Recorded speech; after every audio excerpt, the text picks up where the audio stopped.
अब गुणधर्म नंबर 3 की बात करते हैं। गुणधर्म नंबर 3 में कह रहा है कि यदि किसी सारणी की दो पंक्तियां या दो स्तंभ सर्वसम हो, एक जैसे हों, तो ऐसी स्थिति में इसका मान शून्य होता है। कैसे? सर्वसम हो या बनाए जा सकते हो, तो ऐसी स्थिति में इनका मान क्या होगा? शून्य। ये तृतीय क्रम के सारणी के लिए ज्यादातर काम में करता है। अब ज्यादा काम क्या करेगा? देखो आप, जैसे एक सारणी के अपने पास में ए, अगर यहाँ पर लिखा हुआ है 2 1 3 और 5 4 2 और साहब 2 1 3, ये है, तो अगर यहाँ दिखाई दे रहा है आपको कि ये दोनों, देखो आप, एक जैसे मान है। कैसे हैं? एक जैसे। तो आप यहाँ पर कह सकते हो कि साहब इस सारणी का मान शून्य होगा। लेकिन ऐसे कैसे मान लें साहब? सरल करके देखते हैं। अगर सरल करके देखते हैं तो ये आया प्लस माइनस प्लस बराबर, ये लिखा है 2 और ये छुपाया तो 12 माइनस 2, फिर माइनस के 5, इसको छुपाया तो 3 माइनस 3, फिर प्लस के 2, फिर इसको छुपाया तो 2 माइनस 12, ये आ गया। अब यहाँ पर 12 में से 2 गए 10 और ये आ गया 20, ये माइनस 0, क्योंकि 0 का गुणा 5 से करा। यहाँ पर आया माइनस 10 तो ये माइनस 20, अल्लाह को प्यारा आ गया, क्या आ गया? 0। मतलब अगर किसी सारणी में दो स्तंभों के अवयव, संगत अवयव अगर सर्वसम है, तो ऐसी स्थिति में उस सारणी का मान क्या होगा बेटा? शून्य होगा। अगर मान लीजिए स्तंभ ना होकर ये ऐसे होता, 5 1 3 और 2 4 और 1 और साहब 5 1 3, ये देखें, तो यहां पर अपने को दिखाई दे रहा है कि साहब ये दोनों पंक्तियां यानी कि R1 और R3, यहां पर कौन था? C1 और C3 बराबर थे। यहां पर कौन बराबर है बेटा? देखो आप, R1 और R3, ये दोनों बराबर हैं यानी कि सर्वसम है। इसको उठा के इस पर रखोगे तो ये पूरी तरह से ढक लेगा। तो ऐसी स्थिति में यहाँ पर अपना इस सारणी का मान क्या आना चाहिए? 0 आना चाहिए। अब 0 आना चाहिए तो कैसे आएगा? देखो आप, सरल करके देखते हैं। ऐसे कैसे मान लें भैया? यहाँ लिखा प्लस माइनस प्लस। अब क्या हुआ कि ये आया 5 और ये हो गया 12 माइनस 1, फिर माइनस 1, फिर इसको छुपा दिया तो ये आ गया 6 माइनस 5, फिर प्लस 3, इसको छुपा दिया तो ये आ गया 2 और माइनस 20।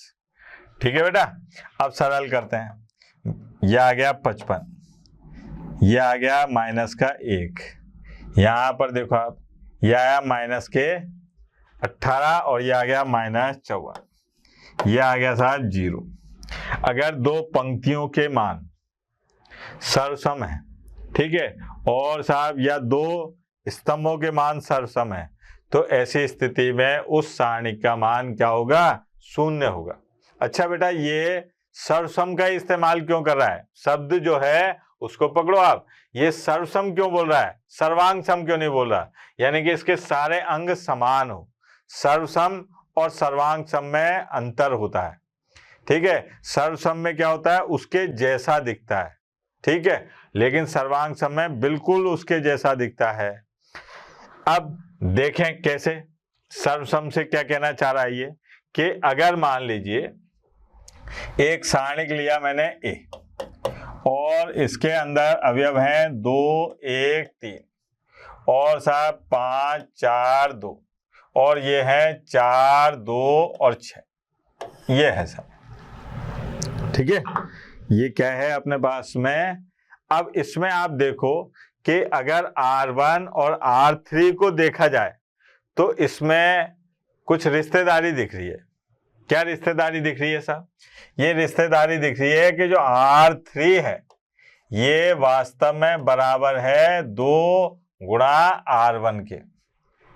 इसके जो संगत अवयव हैं वो क्या दिखाई दे रहे हैं कि R1 में अगर 2 का गुणा करें तो वो R3 के बराबर दिखाई दे रहा है। देखो आप, 2 गुणा 2 4, 1 गुणा 2 2, 3 गुणा 2 6।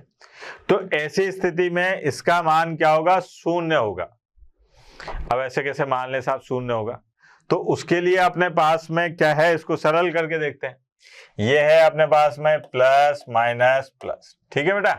तो यहां पर देखें, ये आया अपने पास में 2, और साहब इसको छुपाया 24, और -4, फिर माइनस का 1, इसको छुपाया तो ये आ गया 30, और साहब माइनस के 8, ठीक है। फिर उसके बाद में बात करी अपन ने प्लस का 3, यहां पर आ गया 10 और माइनस के 16। हाँ भैया, ये 24 में से 4 गए तो 20 और दूने 40, 30 में से 8 गए 22, और माइनस से गुणा हो रहे हैं तो -22, यहाँ पर माइनस के 6, ठीक है। 3 से गुणा हुए तो -18, यानी कि 40 - 40 क्या आ गया बेटा? 0। अगर 2 पंक्तियों या 2 स्तंभों के अवयव सर्वसम होते हैं तो उस सारणी का मान क्या होता है बेटा? 0 होता है। अब आते हैं अपन गुणनम नंबर 4 की बात करते हैं बेटा। गुणनम नंबर 4 में कह रहा है कि यदि किसी सारणी की किसी पंक्ति या स्तंभ के प्रत्येक अवयव को किसी संख्या से गुणा किया जाए तो जो सारणी का मान प्राप्त होता है वो उस संख्या के गुणनफल के बराबर प्राप्त होता है। वो देखने के लिए आप ऐसे समझें कि साहब एक सारणी क्या है अपने पास में ए, और इसके अवयव लिख रखे हैं अपन ने 2 5 1 3, ये आ गया साहब, ठीक है। अब क्या है, इसको सरल करते हैं तो यहां पर आ रहा है अपने पास में 6 - 5, 6 - 5 यानी कि 1, ये आ गया साहब। इस सारणी का मान कितना आ रहा है अपने पास में? 1। अब मैंने क्या काम करा कि इस सारणी की पहली पंक्ति में 3 का गुणा कर दिया, पहली पंक्ति के प्रत्येक अवयव में किसका गुणा कर दिया? 3 का, और उस सारणी का मान रखा मैंने b। क्या मान रखा? b। तो यहां पर क्या दिखाई दे रहा है मेरे को कि साहब यहां पर जब 3 का गुणा करा तो ये हो गया 6 और ये हो गया 15, यहां पर 1 और 3। अच्छा, इसको सरल करा, ये आ गया अपने पास में 6 × 18 और -15, क्या आ रहा है बेटा? ये आ रहा है अपने पास में 3। अब मैं b और a के बीच में अगर रिश्तेदारी निकालूं तो जो b सारणिक है वो वास्तव में 3 गुणा सारणिक a के मान के बराबर है ना। अगर मान लीजिए मैं एक सारणिक और लेता हूं c, अब मैंने क्या काम करा कि जो द्वितीय पंक्ति थी उसमें मैंने 5 का गुणा कर दिया। देखो आप, द्वितीय पंक्ति में मैंने 5 का गुणा करा तो 2 5, यह आ गया 5 और 15, ठीक है साहब। तो यहां पर मेरे को क्या प्राप्त हो रहा है साहब? 30 और -25 बराबर आ गया 5। अगर मैं यहां पर कहूं कि साहब सारणिक C जो है वो बराबर है किसके? 5 गुणा सारणिक A के। तो यहां पर ये कहा जा रहा है कि अगर किसी सारणिक की किसी पंक्ति या स्तंभ के सभी अवयवों से एक संख्या का गुणा किया जाता है तो उसका मान सारणिक के गुणनफल के बराबर प्राप्त होता है, ठीक है। ये तो द्वितीय क्रम के थे। अगर मान लीजिए तृतीय क्रम के सारणिक होते तो यहां पर मैंने लिया साहब एक सारणिक A, ठीक है, और यहां पर आया वो 2 1 3 1 3 2 और साहब 3 1 2, ये आ गया साहब, ठीक है। अब इसका मान निकाल लेता हूं पहले। तो इसका मान क्या आएगा बेटा? जरा देखें, यहां पर आ रहा है अपने पास में प्लस के 2, प्लस माइनस लगा दूं या ऐसे? ये सावधानी हटी, दुर्घटना घटी वाली बात है तो इसलिए ऐसे लगा लेते हैं। अब साहब 2, ये आ गया 6 - 2, फिर -1, फिर आया अपने पास में 2 - 6, फिर प्लस के 3, फिर यहाँ पर आया 1 - 9, ठीक बेटा।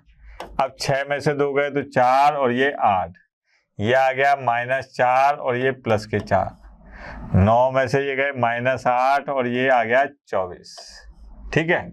अब ये है अपने पास में 12 में से 24 गए तो ये आ गया -12, यानी कि इस सारणिक ए का मान जो है वो कितना आ रहा है बेटा, -12। अब मैंने क्या काम करा कि इसका कोई एक स्तंभ ले लिया, जैसे मान लीजिए C1 ले लिया। अब C1 के प्रत्येक अवयव में, C1 के प्रत्येक अवयव में मैंने 3 का गुणा कर दिया। ठीक है, तो यहां पर उसका नाम रख देता हूं अलग, ताकि कंफ्यूजन नहीं हो। 3 का गुणा करा तो ये आ गया 6, 3 और 9, और बाकी सब ऐसा ही रहा, 3 1 और 3 2 2। अब जो गुणधर्म है वो ये कहता है कि इसका जो मान आएगा वो -36 आना चाहिए। वो क्या आना चाहिए बेटा, -36 आना चाहिए। देखें बेटा आता है कि नहीं आता -36। तो यहां पर अपन ने देखा कि साहब वही प्लस माइनस प्लस, ये आया 6, और साहब 6 - 2, फिर -1, फिर आया अपने पास में 6 - 18, फिर आया प्लस के 3, ठीक है, फिर ये आया अपने पास में 3 - 27। अब 6 में से 2 गए तो कितना बचा बेटा, 4, तो ये आ गया 24। 6 में से 18 गए तो कितना, -12, तो ये आ गया +12। फिर 3 में से 27 गए तो 24, ठीक है, -24, और -24 का इससे गुणा करा 3 से तो क्या आ गया बेटा, -72। हाँ भाई, अब यहाँ पर ये आ रहा है 36, ये 72, तो आंसर आ रहा है -36। अब अगर इन दोनों में रिश्तेदारी निकालें, ठीक है, तो क्या दिखाई देगी बेटा कि जो बी सारणिक है ये बराबर है किसके, 3 गुणा सारणिक ए के। मतलब ये कह रहा है कि साहब जो सारणिक ए की प्रथम स्तंभ में आपने 3 का गुणा करा था, तो वो वास्तव में आपने उस सारणिक के मान में गुणा किया था, -36 आया था। ठीक है, अब साहब ऐसे कैसे मान लें, ऐसा करें, एक पंक्ति में भी गुणा करके देखते हैं। मान लीजिए आप इसके R2 में, यानी कि द्वितीय पंक्ति में 2 का गुणा करते हैं, उस सारणिक को नाम दे देते हैं C। ठीक है, अपन क्या कर रहे हैं, इसमें तो अपन ने 3 का गुणा करा था, किसमें, C1 को चेंज करा था अपन ने 3 × C1 में, यही करा था। ठीक है, ऐसे ही यहां पर देखें अपन, तो यहां पर क्या काम कर रहे हैं कि साहब ये 2 1 3, और साहब यहाँ 2 का गुणा कर रहे हैं तो 2 6 और भैया 4 और 3 1 2। मैंने इसमें क्या काम करा कि साहब 2 का गुणा कर दिया, ये है ना, इसमें 2 का गुणा कर दिया, ये आ गया। अब यहां पर देखते हैं अपन, ये आ गया वही प्लस माइनस प्लस 2 और 12 - 4, फिर -1, फिर आ गया 4 - 12, फिर प्लस के 3, ये आ गया अपने पास में 2 - 18।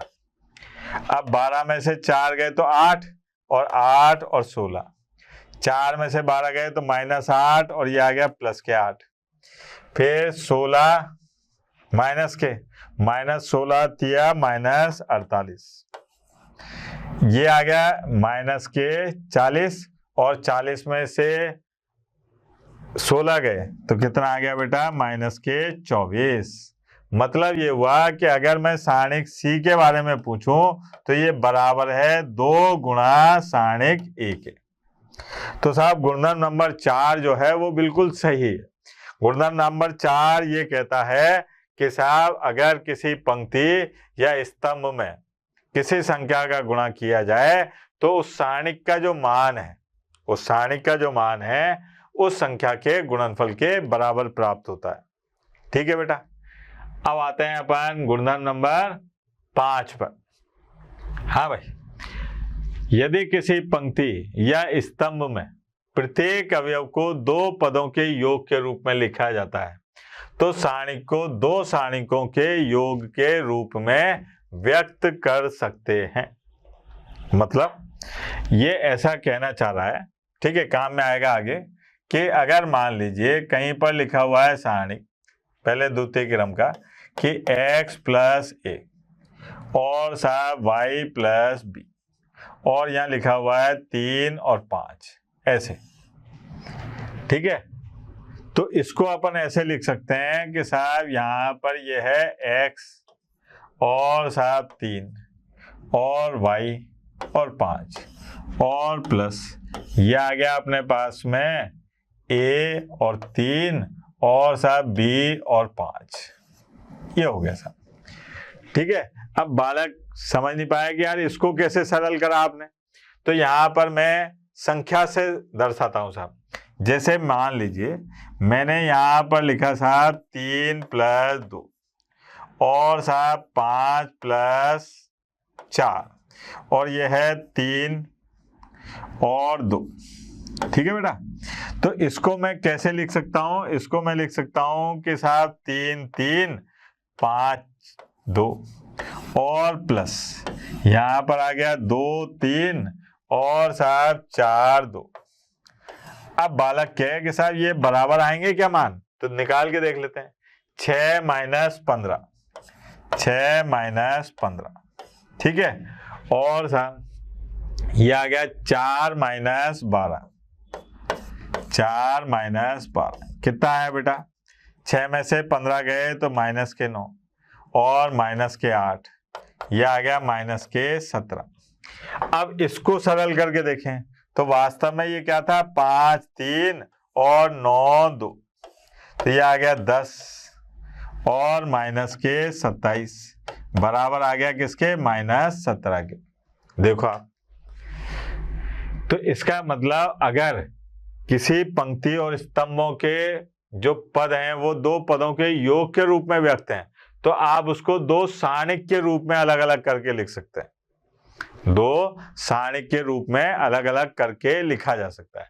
ये द्वितीय क्रम के नहीं, तृतीय क्रम के लिए भी ऐसा होता है। अगर मान लीजिए कहीं पर लिखा हुआ है साहब कि ये सारणिक ए है, ठीक है, और साहब इसके अंदर जो अवयव हैं वो ऐसे लिखे हुए हैं x प्लस ए, y प्लस बी और z प्लस सी। यहाँ पर है अपने पास में b और c, यहाँ पर आया अपने पास में, ठीक है, a और b, और यहाँ पर आया अपने पास में c और b, ठीक। अब इसको अपन कैसे लिख सकते हैं, तो यहाँ पर ये लिखाई में आएगा साहब ऐसे x b c और साहब y a b और z c और b और प्लस यहाँ पर आ गया अपने पास में a b c b a b और साहब c c और b, ये हो गया साहब। मतलब अपने को अगर ऐसे जरूरत पड़ती है तो इसको अलग अलग करके लिखते हैं। अगर मान लीजिए आपका मन कर रहा है कि साहब मेरे को अभी जैसे 2 का करके बताया था ना, ऐसे इसका भी करके बताओ, तो वो भी दिखा देते हैं साहब आपको।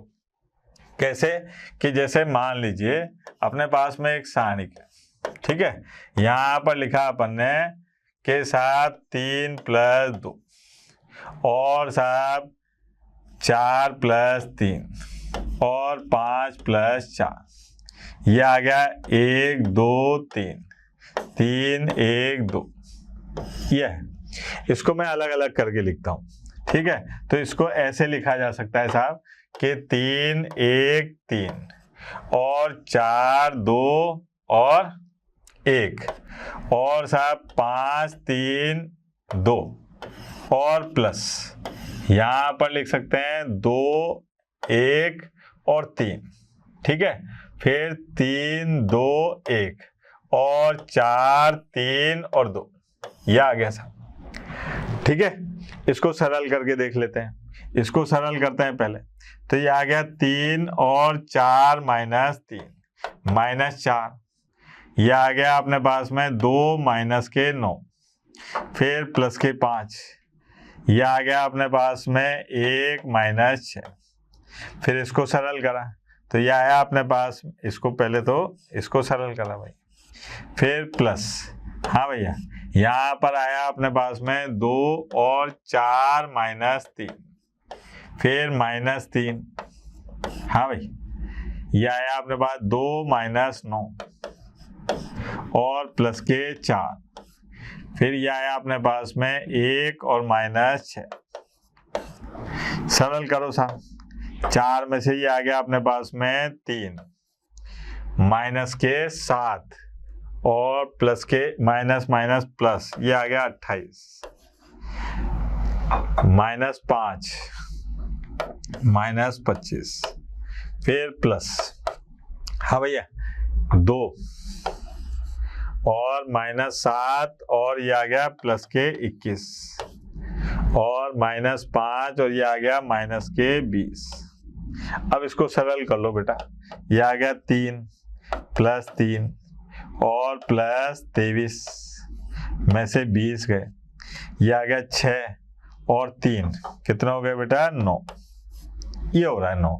अब इसको सरल करके देखो, तो यहाँ पर है 5, ठीक है, और 5 का गुणा करा है 4 माइनस 3, फिर माइनस 7, ठीक है, तो 2 माइनस 9, फिर 9 और ये आया अपने पास में 1 माइनस 6, ये हो गया।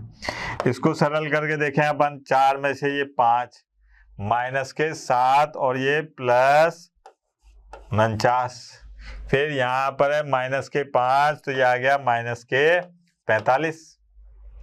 देखो आप, है ना। अब यहां से अगर इसको सरल करते हैं तो क्या रहा है बेटा, प्लस के 9, भाई 49 में से ये गए तो 4 और 5 जोड़े तो 9। मतलब अगर किसी सारणिक में किसी पंक्ति या किसी स्तंभ के अवयव योगफल के रूप में लिखे हुए हैं तो दो सारणिकों के योग के या घटाव के रूप में उनको व्यक्त किया जा सकता है, उस पर कोई प्रभाव नहीं पड़ेगा। ठीक है बेटा। तो अपने को गुणधर्म नंबर 4 के बाद में अब गुणधर्म नंबर 5, 6 और इससे संबंधित कुछ सवाल अपन कल करेंगे। आज तक के लिए इतना ही बहुत। टाटा, बाय बाय, धन्यवाद। कल मिलते हैं फिर। ओके।